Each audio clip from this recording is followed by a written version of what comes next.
पूर्वी रेलवे माल गोदाम के समीप बाइक सवार हथियारबंद अज्ञात लोगों ने एक युवक को मारी गोली। गंभीर घायल को उपचार के लिए फिरोजाबाद के सरकारी ट्रामा सेंटर में कराया भर्ती।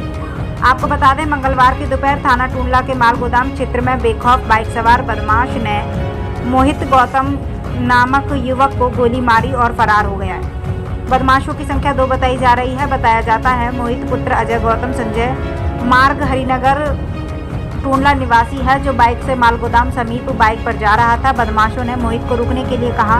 मोटरसाइकिल न रोकने पर इसी दौरान बदमाशों ने उसे गोली मार दी और मौके से फरार हो गए। घटना की सूचना पर पहुंची पुलिस मामले की जांच में जुट गई। घायल को उपचार के लिए फिरोजाबाद के सरकारी ट्रामा सेंटर में लाया गया है। घटना की पृष्ठभूमि साफ नहीं हो सकी है। फिरोजाबाद से ब्यूरो रिपोर्ट।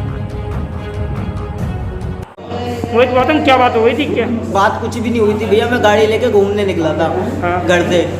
इतने में नहीं 2 लोगों ने नहीं आके गोली मारी हाथ में। मारना पता नहीं क्या करना चाह रहे थे। लगे गाड़ी किस बात को लेके गोली मारी थी कोई भैया? उन्होंने बस ये बोला है गाड़ी रोक। मैंने गाड़ी रोकी नहीं है, उसके कारण उन्होंने तमंचा निकाला है और मार पर।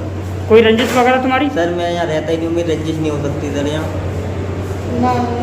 कहाँ की बात है सर? ये आपके इसमें माल गोदाम वाली रोड।